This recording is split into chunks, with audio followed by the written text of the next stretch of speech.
观众朋友，大家好，欢迎收看6月17日新闻，我是嘉豪。今发生什么大事代，头先就来报连载。新闻一开始，咱赶紧来关心国内疫情消息。国内今仔日有175个武汉肺炎确诊病例，全部拢是本土病例，另外也有19个人死亡。来讲到大规模注疫苗了后，竟已经有10外个老大人过身啊。指挥中心表示讲，大部分的往生者拢有慢性病，甚至搁再强调讲，注疫苗才会当预防重症甲死亡。有慢性病的人甲老大人拢爱赶紧去注疫苗。本土新冠病例持续断开，17新增加175例确诊病例，其中高雄新北市87例上侪，过来就是台北市34例、苗栗县31例、新竹县10例、桃园市7例、花莲县嘉南市一甲台中市各2例，死亡个案是增加19例。立县的31例是我们从整个金源专案开始的时候，那第一次全面性筛检完之后，我们就该匡列的这些密切接触者，我们又再做一次的这个筛检，所以这31例里面有30例呢是在这个匡列的范围内所进行的哈。那因为另外新竹县的10例呢是一个长照机构里面的这个住民跟相关的人员吼，因为这2天国内 AZ 新冠疫苗大规模开始注，因为疫苗无够，大部分的县市是85岁以上的长辈优先注。根据指挥中心统计，截至6月10日，国内已经有174098个75岁以上的长辈注过 AZ。为疫苗不良事件通报系统显示，目前收到11例注 AZ 疫苗了后死亡的通报，其中8例是75岁以上的长辈死亡个案。指挥中心研判高龄而且有慢性病，其中有2例解判了后已经确定死亡的原因。阻塞性的心血管疾病加上急性心肌梗塞。那另外有一个也是在南部的昨天才刚解剖完他的解剖的结果就是动脉硬化的这个心血管疾病。那他的解剖之后发现有3条的动脉都堵塞了。连续传出有熊熊死亡的消息，原来让人烦恼，到底是不是应该去注疫苗呢？指挥中心表示，每一个国家一个开始注疫苗的时阵，拢有类似消息传出，亲像英国注 AZ 疫苗863人死亡，注 BNT 疫苗原来有406个人死亡，同款引起社会烦恼也甲惊吓。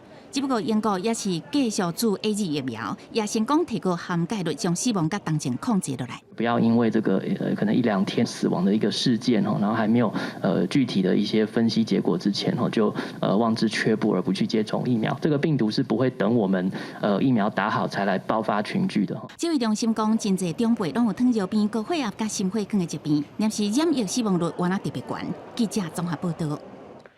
开放老大人可以注疫苗了后，各地头也传出死亡案件。高雄有一名90多岁本身带有慢性病阿公，注了后却是熊熊死亡，家属是无法度接受，甚至送入去病院，甲警员996。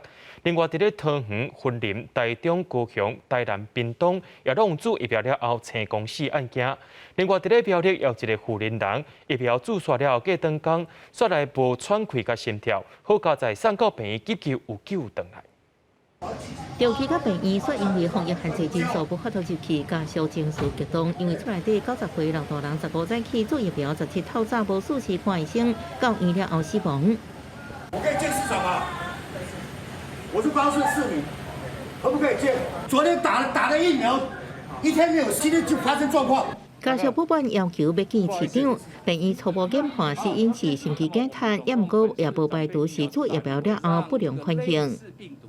有一些疫苗不良事件的一些疑似的一些通报，当然我们对于这个部分，卫生局一定是会以最积极的态度，然后协助家属。全台陆续有老大人做疫苗了后出状况，桃园市90岁老先生10日做疫苗，当日暗时无4时送医了死亡。苗栗市85岁老阿嬷做疫苗隔天无生命现象抢救了后恢复。云林2个人死亡，分别有糖尿病87岁老先生，到心脏病死的88岁阿嬷。台中、台南、屏东也陆续有人死亡。昨天下午5点还跟我通电话，说他很想睡觉，结果8点多就没心跳。我妈妈打了这个疫苗之后，2-3个小时产生的后遗症，你叫家属要解剖，哪一个家属同意呢？地方政府对老大人做疫苗了后有状况拢是唔甘。云林县长张瑞生为本告提供救助金承诺的协助，台中市长罗秀燕呼吁中央唔通民众在染疫风险加做疫苗后疫情当中选择染疫的威胁跟疫苗的这个疑虑之间去做挣扎哈，去做选择哈。那说让你自己评估，民众自己评估，那我觉得这是不应该的哈。虽然全台拢老大人雄雄死亡，要甲小情回不应该什么代志，拢甲疫苗有关系。高血压、糖尿病，对啦，很多毛病啦。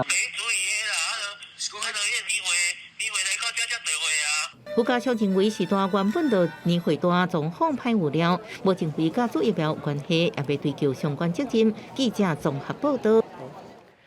最近有真侪艺人以及着知名人物发起募款买医疗器材活动，却引起有人甲因批评。总统蔡英文今仔日是敲电话予即寡发起活动艺人，亲身甲因说道谢。另外也感谢着鸿海集团的郭台铭替进口疫苗伫咧走踪，而且蔡总统也买回一寡政府主动民间买疫苗嘅消息。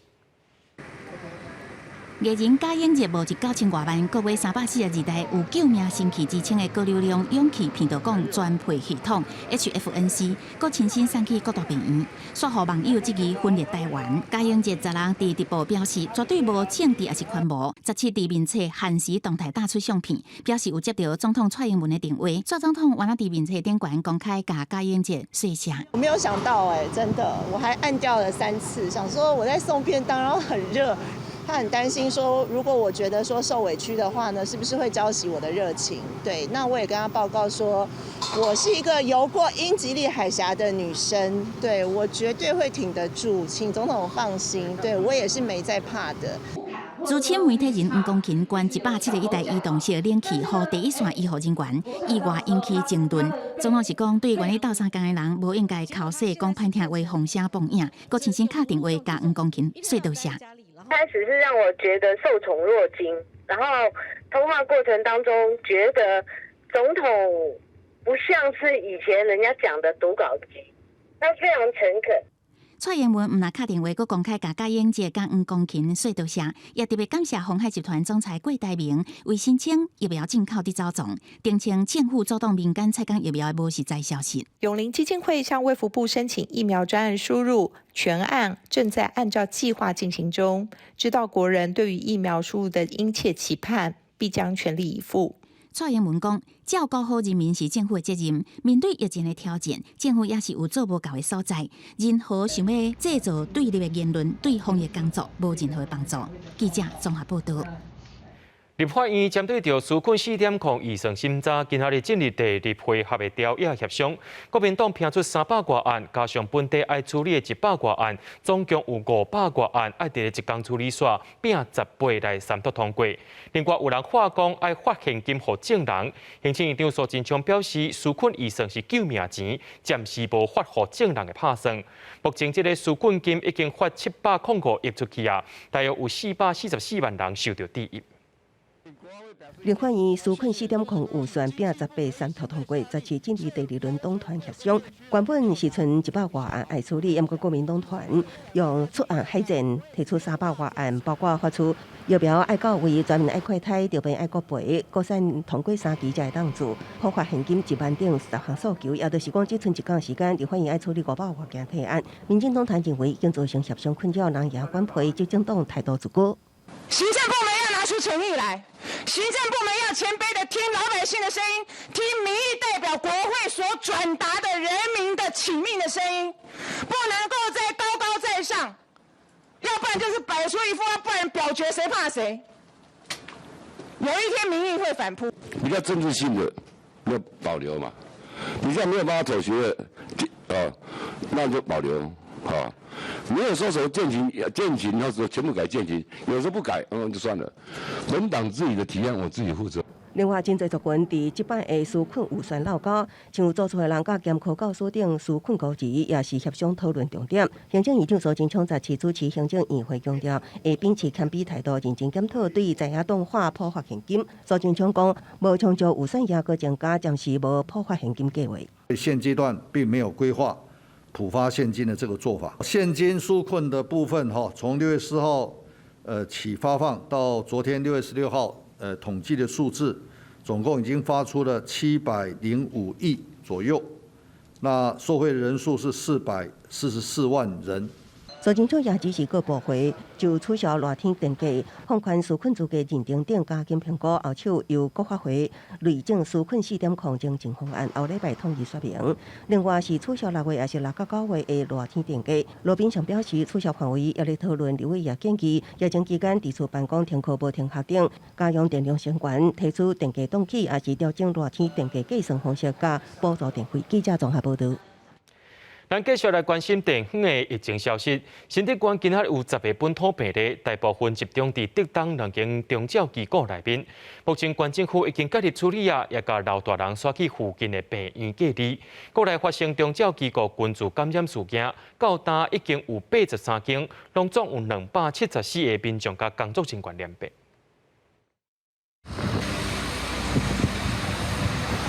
防疫人员为环境消毒，新竹县爆发长照机构的新冠肺炎群聚案件，17县内增加10例确诊，拢甲竹东2间长照机构有关系，其中有9位是住民，1位是照顾服务员。这些是在第3次筛检的时候确诊的案例，照顾的服务员，那他是在6月9日因机构群聚事件采检是阴性，6月12日的常规性采检仍然是阴性。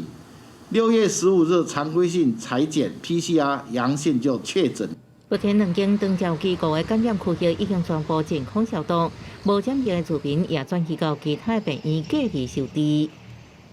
机构的群聚相关的就有45例，占比是63.4%。我们16家这些长照机构，我们已经完成了1960人，都是属于阴性。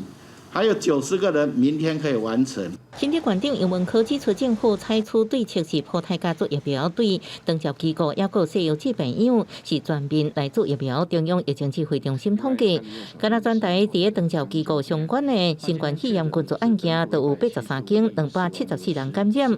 不过整体看来，疫情高户感染的现象好亲像有降落来。其中是67位是工作人员，207位的非工作人员有确诊，那另外有165位是因为受到影响在隔离家户感染当然还是有不过看起来这趋势稍微有下降，机构或者是在医院里头的感染还是有在发生的一个情形。指挥中心强调，卡数机构发生群聚事件，拢会列出居家隔离接触者，也会清空机构，各将住民甲工作人员送到别个所在安置。卡数工作人员有登记，就会伫社区设采检站，这拢是防止疫情扩大的方法之一。记者综合报道。苗栗县伫今仔日增加31个本土病例，其中有30人是外籍移工，其中爆出群聚感染事件的警官店主就占17个，地方也有12个人。另外，有1位是清洁公司的员工来确诊。县长徐耀昌表示，6月初就甲一寡移工隔离啊，因拢无公开活动行为。若讲到台中的部分，今仔是增加2例，是甲两者的家庭群聚感染有关系。中华的部分今仔日是无增加病例，不过有关是袂当放入。苗栗县17公布增加31个本土个案，30个是外籍移工，包括警员店主有17个，地方12个，警长有1个，另外1个是清洁公司的员工。县长徐耀昌讲，确诊个案也是集中伫外籍移工，早伫6月初就已经隔离伫检疫所，也无公共活动数，社区感染的规矩也严格。那已隔离了10天到14天。皆无公共的活动史所以对社区还有工厂不会再产生任何的影响。苗栗县府统计，到17累计有521例确诊，移工426例，占82%，本国籍有95例。请用移工50人以上企业开胎也已经完成31件。另外，台中也增加2例，是两者家庭群聚案中。甲头一个妇人有接触史的业务员相亲。今天公布的这2例确诊就是他的父母亲。那因为隔壁2家人已经有6个人确诊，虽然相隔2-3个礼拜，但是我们担心这个区域会不会有隐形传播链。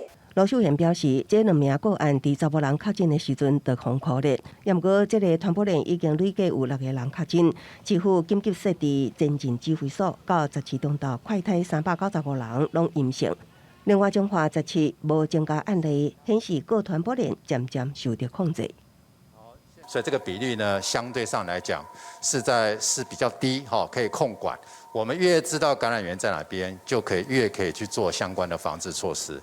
也干别指出，确诊的251人中有67人提出隔离发病，比率27%，关注感染点更加是占8成以上，目前无增加个案，显示疫情渐渐受到控制。不过不明感染源的也是有4.4%，提醒民众也是爱遵守防疫规定。记者综合报道。对着阮的镜头来看在地上大条，讲到新北市今仔日有增加87个人染病，依然是咱全台湾上界严重所在。市长侯友宜表示，目前中部地区依然是真严重，无解除3级警戒条件。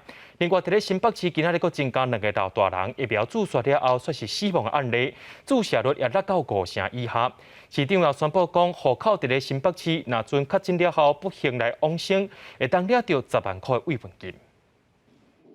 新北市到现在为止，我还是一句话：没有乐观的潜力，没有放松的本钱。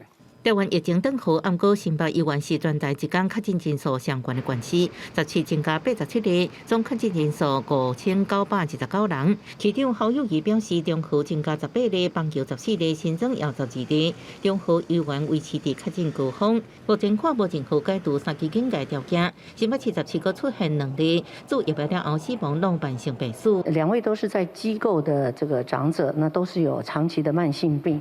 那有一位呢是在6月15号这个注射哈，那在今天凌晨死亡。那另外一位是也是15号注射，在这个6月16号哈的晚间死亡。那这2位呢，因为平常都是有多重慢性病，我相信很多的长者因为看到新闻以后，也会受到一点影响，所以新北市的施打率就从6成掉到47%左右。但是我们还是要持续的做观察。新北老大人做疫苗已经2天的6成，17落到无到5成，是毋是受最近治疗后死亡新闻的影响？侯友宜认为，爱去观察，也宣布，只设置伫新北，若确诊了后不幸死亡，每人罚10万。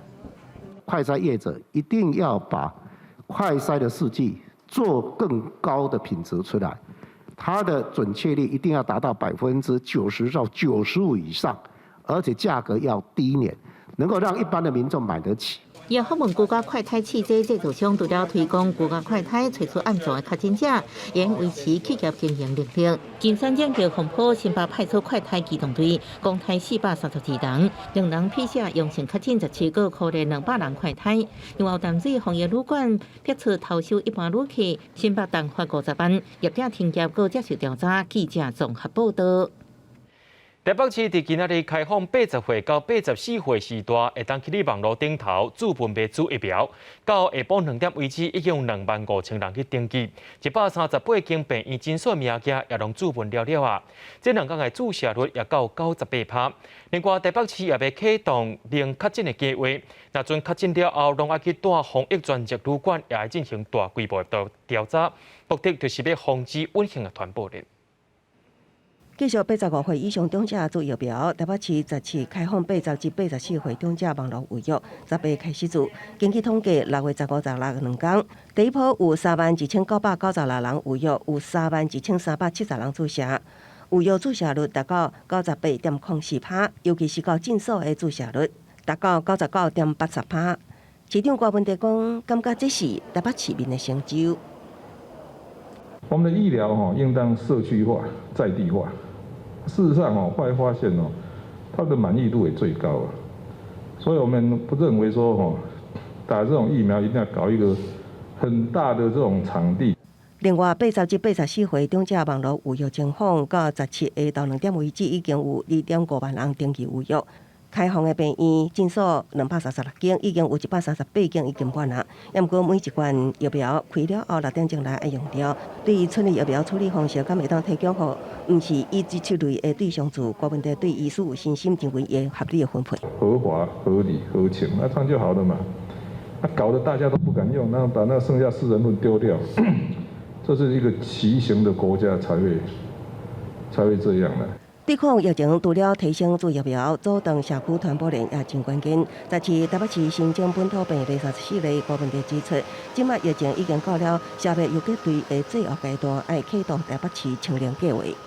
如果一旦确诊，有症状的去住医院，没有症状的一定要送到防疫专责旅馆，因为我们必须切断这个感染源。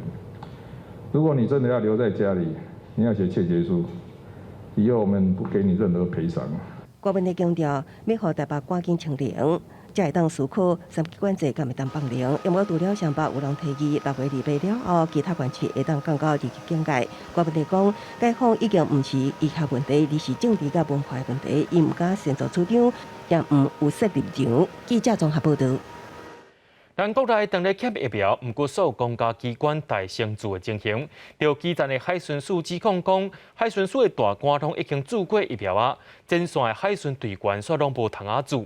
另外，伫咧台南地检署也传出上百名检察官、书记官拢已经做过疫苗啊，也互人质疑讲因是使用特权。这个月13，台南市政府替医护、警消甲公部门第一线的防疫人员来做疫苗。同时间，嘛有上百个台南地检署的人员嘛有去做，因为中央疫情指挥中心伫咧15才拄宣布，甲司法上验的人员加入去第2队的名单。不过南检的人员煞提早来做，防质疑是特权。所以我们在6月3号向台南市政府卫生局正式提出申请，看能否将本属列入为优先施打的对象。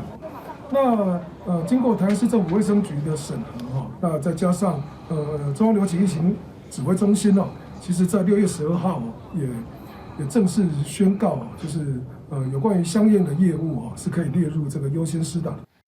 台南市政府卫生局嘛说明，通知南检做疫苗是针对第一线人员的名单，并不是类型，无插队的问题。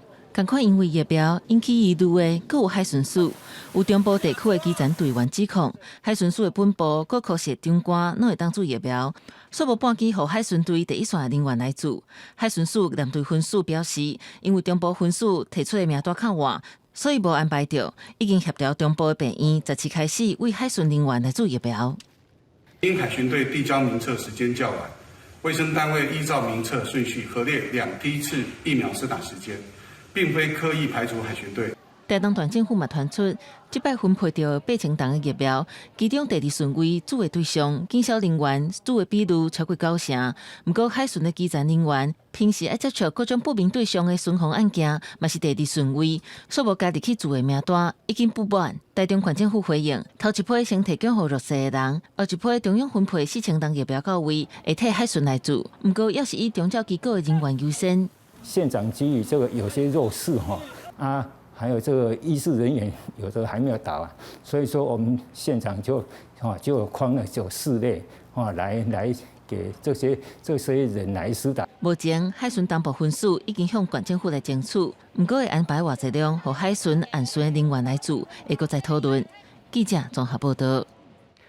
台湾检疫苗，数人伫咧网络顶头骗讲拿钱就通安排民众去做。警方接到民众的检举了后，15暗时也抓到拄完成现金交易嫌犯，也甲这名嫌犯移送法办。警察来，麦当，过来。12个半暝，高雄三民区一间超商门口，警方探嫌犯完成交钱了后，赶紧抓人。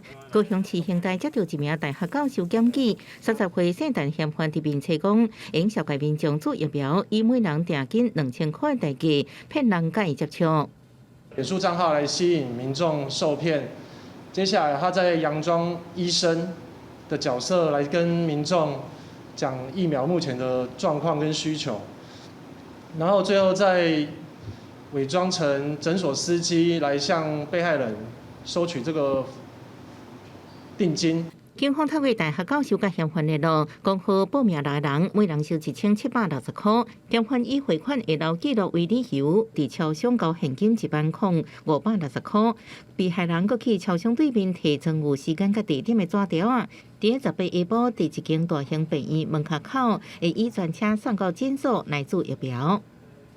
涉犯严重特殊传染性肺炎防治及纾困振兴特别条例第14条，就是散布有关疫情的不实讯息，那这个罚则，最重可处3年以下有期徒刑、拘役或并科新台币300万元以下罚金。嫌犯也涉犯刑法早期罪，目前已经移送高雄地检署侦办，由高雄地院裁定收押并件。因为嫌犯会考察疫情期间有3-4笔的汇款失败，警方也会继续追查承受其他被害人。记者综合报道。国际上要紧听歌说分明，有风声讲后面要解除旅游限制，因为范围会略搁较宽，也包含着台湾和美国等6个国家直去安全旅行名单。入境的旅客敢爱有啥物款的检验证明，甚至是爱隔离的措施呢？全由后面会员国家家己来决定。真侪间外国媒体引述外交人士消息报道，欧盟16同意将台湾、美国等6个国家纳入安全旅行名单，也就是这国家的旅客最近就会当去欧盟做非必要的旅行。新一波纳入安全名单的国家有美国、阿尔巴尼亚、黎巴嫩、北北齐顿，也有塞尔维亚，也甲台湾。另外，香港澳门特别行政区是有条件列入。前提是对方以付费原则，也爱甲欧盟为避免非必要旅行的名单除名。相关措施一定这几天就开始。虽然欧盟建议一步一步取消限制，不过具体的做法也是爱由各成员国决定，包括是毋是必须爱提供采检阴性证明，也是经过一段时间的隔离才会。所以旅客要去进前，一定爱先确认当地规定。大抵主要就是前欧盟成员国英国一直拢无伫安全的名单内。英国原本6月2日要解封，却因为 Delta 变异病毒传开，致使着确诊率增加。首相强生宣布因后解封1个月。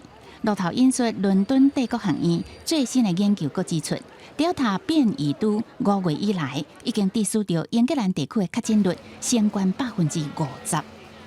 Le couvre-feu à 23 heures, qui devait, vous le savez, s'appliquer jusqu'au 30 juin, cessera de s'appliquer à compter de ce dimanche, soit 10 jours avant la date prévue. 法国疫情有较起来，15向前算7天，平均每天新增加确诊差不多3500例，而且连续5天比5000例较少。总理宣布好消息，提早10天解除宵禁令，佮表示因为疫情有较起来，比预测的佮较好。当地17就会解除户外强制挂嘴安的规定，不过在大众运输工具较客这个室内空间，也是要强制挂嘴安。公司新闻林浩如编译。香港警方今仔透早向去敲澎湖一部，而且用到涉嫌违反国安法，甲一团媒的行政总裁张建宏和澎湖一部总编辑等5个人掠走，而且也甲澎湖一部日报大约是港票1800多万的资产禁起来。不过，香港保安局长李家超表示，这5个人是勾结外国势力，危害国家安全。香港澎湖日报总编辑罗伟光17透早后，警方以涉嫌违反国安法入门掠人，刷来7点半上百个警力前往搜查澎湖日报大楼，佮封锁大楼4周围。这原来是伫去年8月了后，警方再一次到这个所在搜查将近5点钟，掠到5个高层，佮以国安法冻结澎湖日报等3间公司，拢总1800萬港幣嘅資產。係拘捕咗4男1女嘅，年齡咧係介乎47至63歲。罪名咧係勾結外國或者係境外勢力危害國家安全罪嘅。蘋果日報入邊咧係有數十篇咧，都係呼籲外國咧係制裁香港同埋呢個嘅中華人民共和國嘅。警方表示，这个呼吁制裁文章都是串联假话证据，所以拘捕这5人，包括着一团媒行政总裁张建宏、一团媒集团营运总裁周达权、香港澎湖日报副社长陈派敏、总编辑罗伟光，以及澎湖东新闻平台总监张志伟。香港保安局长李家超召开记者会表示，警方会继续调查有关的任何人，强调这届行动是针对新闻工作做工具，做出危害国家安全的行为，甲一般新闻工作冇關係。唔好同佢哋扯上關係。任何人或者公司嘗試利用新聞工作作為保護傘或者掩護，從事危害國家安全嘅罪行，特區政府必定會以最嚴厲嘅措施依法打擊。互人收查了的《苹果日报》电脑的文件线喷喷。一传媒工会表示，警方是以国安法的名义对新闻自由的严重侵犯。香港中联办是声明坚定支持特区政府加警方严格执法的正义行为。台湾民进党是声援《苹果日报》，批评中共恐吓香港人，呼吁停止对香港的打压。记者综合报道。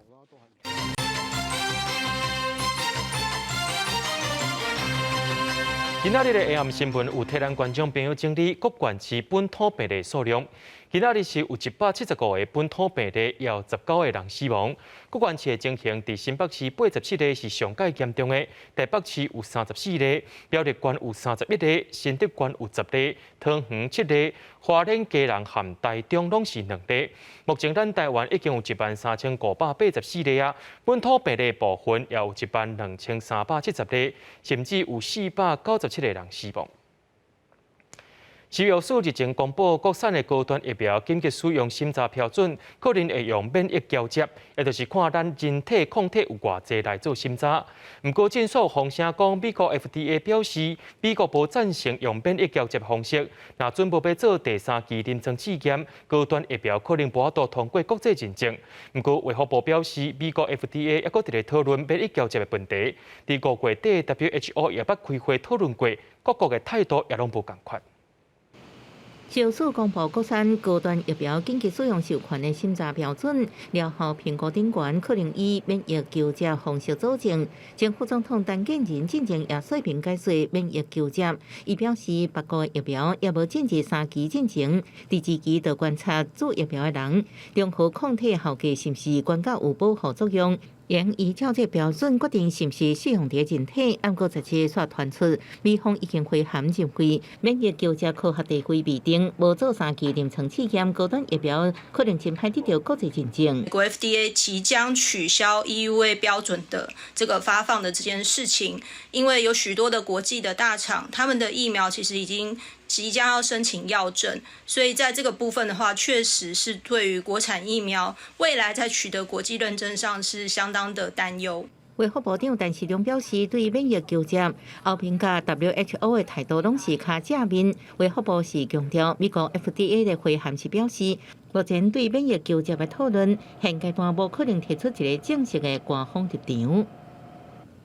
他不是讲免疫交接不可能。是现阶段 FDA 要提出一个正式的官方立场是不可能的。在5月22号有取得美国 FDA 的回复，那他们是说，美国主要是说他们目前还在讨论免疫交接方式的可行性，所以目前官方的立场是暂无定论啊。指挥中心表示，5月底 WHO 也捌开过疫苗用免疫交接的讨论会议，看出来美国态度较保守，韩国、英国是表示应接受。欧盟表示，一定程度落来有条件接受各国态度不同。高端只是表示一切遵照食药署的规范。记者综合报道。桃园今仔日增加7个本土病例，拢是捌甲病例接触过的人，进前也拢先隔离啊。市长郑文灿表示，桃园的社区传播风险较低，毋过也烦恼家庭感染。另外，伫咧家人的部分，今仔日也有2例。市长林佑昌也讲，会对严重地区进行大规模采检。疫苗是安全的。桃园市6月17确诊有7例，市长郑文灿表示，拢有明确感染源，也拢伫咧确诊者可立的隔离范围。按13556甲按13557是一个妈妈甲伊还未大一个囡仔，感染源是做伙大的人。按13589是因为甲确诊者台北的朋友接触感染着，按13619是因为阿兄确诊遭受感染。按13678是因为连锁小面店确诊头家的丈夫，按13677是桃园食品工厂群聚案其中3个确诊者的同事，按13558是桃园食品工厂群聚案确诊机票个案的朋友。这个机票个案也有另外4个接触者拄啊确诊，也无暗号。目前社区的传播风险低，不过家庭传播的风险也是有。那有一部分是2采阳性，那所以它的这个病毒量比较低，那并且呢，它 CT 值都超过30，并没有传播的风险的。不过我们家庭传播的这个风险仍然在。家人17新增加2例确诊，按13578是按9723的家后，居家隔离了后，因为身体无拄好就医确诊。另外一个是按13641，身体无拄好，家己就医，经过采检了后确诊。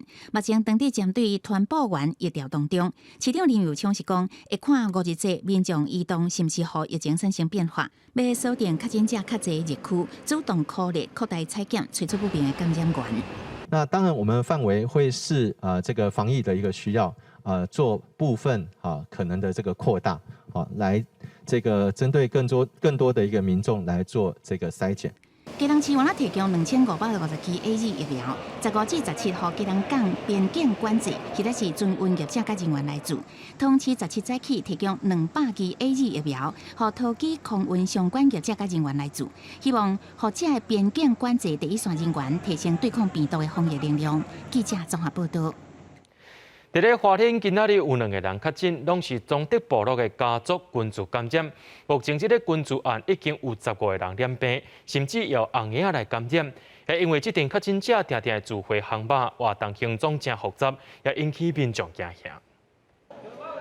为着要赶紧找出是毋是阁有部落的居民防袂着，树林乡公所请主责病院伫咧村上指挥所为大家做快筛，未少做人嘛徛出来接受检查，希望会当赶紧控制疫情，避免团开。还蛮紧张的，因为我们有确诊人数啊，可是还可以来筛检就赶快来筛检，我们要保护我们的部落的人民。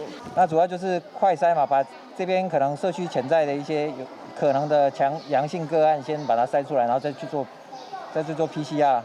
大家真紧张，主要是中德部落内底有一个阿嬷，15确诊了后，17个有2个亲人防袂着，规家族的确诊人数已经到15个。因为这个家族的成员真多，而且常常群聚拍牌航吧，可能人数有到15个这么多，卡价拢非常的复杂。这个正是自己群聚造成的问题，现在就是要结合我们的山警巡守队以及我们的派出所，积极加强我们部落的一个巡逻取缔。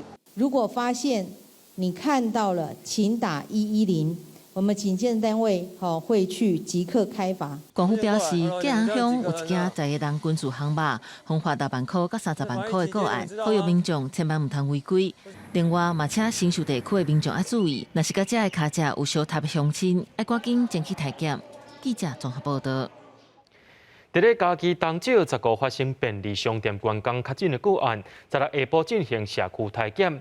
早上接受 PCR 检测有88个人，快筛检查有191个人。县政府表示讲，已经透过实名制资料，通知有接触史的民众回来检查。接到通知的民众，拢来到卫生所外口准备接受检查。嘉义县东石乡15传出有超商店员确诊的消息，因为个案搭工去的所在拢真单纯，所以感染的原因搁咧调查。乡公所除了专项消毒，嘛伫16下晡进行社区体检。当然这起匡列它的左邻右舍，其实就是给大家一个检验，比较安心。那也希望大家不要人心惶惶。县政府调查超商实名制资料，嘛针对个案徛家甲上班会接触的人，总共发出1500多笔底信。昨下晡就检查279人，今仔日早时结果出来，全部拢是无感染的阴性。昨天测试出来的结果全部是阴性，就是大家都没代志哈。所以我们希望透过这样的一个扩大的筛检，还有快筛能够找到可能的感染者。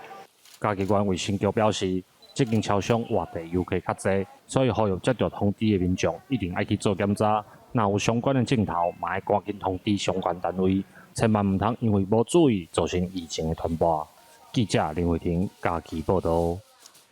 中央银行第2季理监事会议结论出来咯，央行宣布讲利率无要调整，维持伫咧1.125%，已经是连续5季拢无变动啊。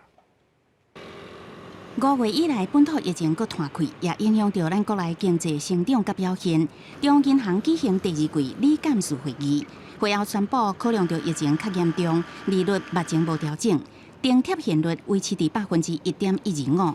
预估国内通货膨胀率的观点会落伫第2季，下半年通货膨胀率会慢慢落落来。今年预测我们的通膨率会在第2季会最高点。那之后呢？预测呢，它是会慢慢下来，因为石油这个是一个基期的一个问题。那我们的石油的过来呢，它的一个基期的因素呢消失了以后呢，基本上都会消失掉。虽然中央银行宣布无要降低利息，不过因为今年第一季全球的经济恢复，台湾的出口加制造业生产大幅度成长，民间的投资增加。虽然5月疫情搁断开，不过出口的表现正热。中央银行也是调悬今年的经济成长率到5.08%，只不过预估下半年经济成长率会比顶半年较低。我们的出口跟我们的投资啊，这个部分呢，还是算是非常的畅旺，所以呢，基本上我们的经济成长呢，整个是非常的一个稳健的。那上半年跟下半年的经济成长，上半年是会比下半年来得高。中央银行是讲，未来会密切关心疫情后续发展，以及国际政经情势演变这个因素对国内经济影响，适时采取适当的货币政策，维持咱国内经济成长。记者综合报道。讲到行政院的纾困4.0方案，有以公司做单位，看有偌济保劳保的员工，一人用4万块去计算，会当来申请补贴。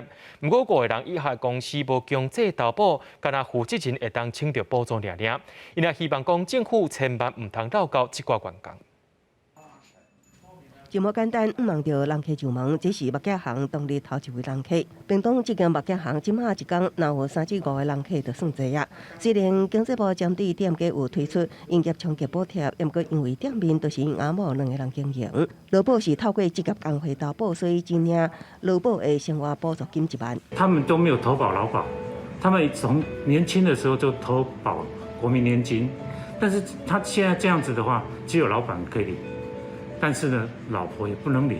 经济部纾困规定有登记的商业服务业，今年5至7月任何一个月营收衰退超过50%，就会当申请营业冲击补贴。非政府命令停业者今日以公司投保劳保、就业保险，还是落体提缴的本国员工数乘以4万来计算。若员工无伫公司投保，就只会当领负责人1人4万纾困金。对员工5人以下小店家来讲，帮助有限。因为他们人数加起来没有超过5个。其实员工跟老板自己都是加入职业工会，在这种情况之下，他们就得不到这种企业才能享受到的纾困照顾。如果未来行政院的政策是有放宽，怎么样去证明小企业跟这些员工们有雇佣的关系，可能就要附一些证明的部分，可能没有办法像一般的案件能够那么快。商业署表示，即马是甲劳动部顶单位比对档案较真员工数，甲监视中户清点纾困，以物件行头家为例，已经领劳保补助的店家负责人会当申请撤销退函补助了后，该申请商业纾困，就会当领负责人的4万纾困金。另外，标准监视放款会赶紧研究了后宣布。记者综合报道。立法院当日审查纾困4.0特别预算，不过对劳工团体今公布一份调查，讲有96%受到访问的劳工认为讲，这纾困的补助实在是无够用。劳工纾困补助当咧进行，但是工斗团体对全职劳工派遣工等等做调查，发现有9%个民众认为纾困补助保障无够，将近9%雇主违法减班减薪水。调查嘛发现有劳工因为雇主无申请纾困，领无补助。这个在我们的调查里面，这次是有74.4%的雇主。好，他的营收已经受到冲击了，但是他并没有去申请纾困补助，他是绑定事业单位的情况之下，那其实劳工就是看得到吃不到。工斗团体表示，调查当中有听到的案例是旅馆业者红房间制造营收损失，要求员工分流上班，但私底下却甲员工来减班、减薪水、申请纾困补贴，根本无法予员工。嘛有听到伫小店头上班的雇主连申请拢嫌麻烦，直接是员工头路顶顶。因讲劳工实际的状况，并唔是像政府想的遐尼简单。有对这些劳工的权益有受到影响的部分啊，所以有时候他们也不大会去申请，不大敢去申请，因为怕主管机关来查的时候会发现一些问题嘛，所以他们嫌这些可能就比较麻烦。与其这样子的话，不如找一个比较软的去处理，就是说处理劳工来降低成本，反倒是会比较快啊。工斗团体表示，因要求企业的纾困资料要公开，劳工要有纾困申请的发动权，紧贴直接保护劳工等等。希望政府听到声。针对这的诉求，劳动部是表示会加强稽查雇主违规，劳工若拄到雇主违规，嘛会当提证据，由地方机关来介入调查。记者陈嘉文、杨水台北报道。6月20是国际难民日，台湾人权促进会甲国际特赦组织17召开记者会，讲台湾的难民法已经延签15年啊，应该要赶紧立法，才会当遵守到国际法的卖共遣返规定。来自伊索比亚的 Tesfaye 伫台湾读博士，踮伫台湾超过3年。伊的故乡为去年开始来战，但是伊伫明年9月就要毕业，希望会使伫台湾寻求庇护。伊讲伫台湾有共款状况的伊索比亚人有几10个。那我国至今其实不止没有难民法，其实在移民法里面对于寻求庇护者，还有难民也是只字不提的。那也没有任何一条条文在处理国际法上面的面对难民个案时的不遣返原则。国际特赦台湾分会表示，就算咱唔是联合国的成员，嘛也未立难民法，但是不遣返原则是国际公刑法，应该要遵守。这几年其实都没有什么实质上在法案上的进展哦。那我们统计到现在，至少大概有将近50位的当事人来台权会寻求协助，然后但很可惜的是说，我们从来都没有一位是真正的被政府所承认而且接受庇护的。台权会讲，难民伫台湾无合法的身份，最暗欠名者，超市是连者等等对抗疫情的政策保护措施，因拢无度使用。呼吁即届政府莫阁耽误伫台湾已经延签15年的难民法立法。记者郭碧君、陈海文台北报道。新北市对5月底开始找中小服务车甲汤机场运将，计共70多台，到单服务超过2500位市民去隔离，隔离煞阁甲因安全送伫处理。这阵人号做微光车队，看因安怎是伫疫情期间笑光黑暗落的。拄上确诊者去集中检疫所隔离，转来到三重埔停靠站，新北防疫专车对车身到车内拢着爱斟酌消毒。阮讲讲近摆出勤，拢有心酸的故事。我载过一个少年，迄少年一上车就讲头晕，想要吐，我就讲好，我给你一个塑胶袋。沿路吐到淡水，然后我也只能就安抚他们，就是尽量保持心情顺畅。和宋昌佑同款，拢是对长照服务车转做驶防疫车的主战线。5月底，伊驶落去新竹，甲北家岛攻击双和病院护理师的确诊者，再去台中看守所的防疫中心羁押。伊讲伫个路的，伊真惊吓，毋过完全理解为病的人心内不安。对他们被隔离的人也是蛮不愿意的吧？对啊，把他们载回家就感觉是任务了。所以一定要找到愿意所谓的牺牲奉献，而且是正面心理能量很大的司机。新北市的防疫车队对5月21开始做防疫车队到单，已经服务过外过，服务超过2500外位的市民，出动超过600抓，然后每晚90位运将投入防疫车队。在运将出勤津贴这部分，市政府也过来收听。那目前是运用了所谓的灾难准备金的部分来作为这一次的服务的指引。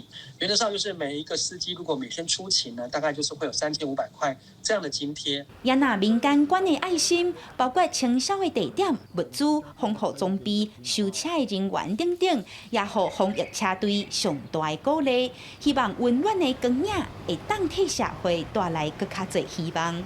记者阿敏金、林秀凯，新北报道。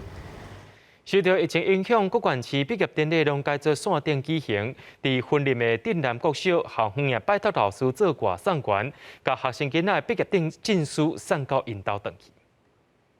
3、2、1，我们出发吧！听到校令车队陆续出发，老师特别换粉红色的普通衫，做山寨流行歌送员。分几条路要到130位应届毕业学生的徛家送意外惊喜。恭喜你毕业了！毕业证书礼物交予学生，也阁要予因大大小览。原来无奈外地疫情，毕业典礼头一摆搬到线顶举行，可惜两年毕业生未当亲自到场参加，甲老师同学翕相留念，同齐自挥道别，心中真遗憾。觉得我们这一届比较衰吧，没想到没办法参加毕业典礼，我也觉得很可惜。为了弥补毕业生好好想出，号召学校的老师搬运外送员，就算10公里远的路程，也是坚持要将毕业证书送到厝。除了予囡仔为老师手中亲自接过，也要予因最后的欢呼甲祝福。热血的这一个老师们他们就扮成 Foodpanda 的这个送货员，然后把我们的毕业证书、毕业礼物，然后亲送到府给我们的孩子。这一届的毕业生很辛苦啊，就为这一群毕业生留下一点快乐的回忆。无实体毕业典礼，学生心中难免惋惜。另外，学校出奇招，就是希望囡仔的成长路上会当少一点仔遗憾，留落更较侪的难忘回忆。记者综合报道。屏东的梨木当要大出咯，加上今年受到疫情的影响，而且产量较少，今年的销量也是变较真好。肉粽节了后，屏东的梨木开始要大出，不过今年梨木的产量比去年减真多，主要是前2冬梨木价销真歹，足侪农民拢撤掉改种别项，加上今年雨水少，有的梨木较细粒，今年产地价销加足好。过去啦吼，那是4月了，吼，咱的梨木就拢一开始一直缩落来。啊，今年咱到种伫4月份咱产地价吼，大斤20几块。到5月30，啊，进6月嘛是30，啊，到去年吼，这个时阵吼，已经落到5块6块。屏东县种梨木的面积将近1900公顷，占全台湾7成。进前生产伤济，价销落，农民拢趁无钱。今年大出时却拄到疫情，农民业者本地真烦恼，要安怎销出去？想袂到民众把梨木当作是养生、提悬防疫能力的水果，所以这阵仔颠倒真抢市。高雄这人客都拢会打电话订。我想说啊，伫个疫情结果疫情反而佫愈侪人要啉梨木原汁啊，啊，所以这阵仔就是货运爱足久才会到，啊，所以阮就开始用家己的人员来配送。因为全台货运大塞车，业者家己送货。另外，亲像九如乡农会最近嘛，甲新的梨木加工品、甲其他菜色揽做伙推出防疫菜色包，伫网络这阵仔销路嘛袂歹。记者陈嘉文来为做屏东报道。明仔载天气是好也是歹，做回来看预报恁就知。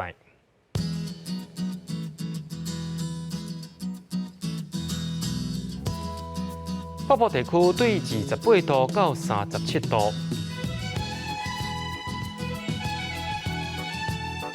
中部地区对26度到34度，南部地区对26度到32度，东部地区对27度到35度。再来看外岛地区，对27度到34度。新闻最后，感谢各位观众朋友收看今日新闻，我是嘉豪，咱马仔间的时间再会。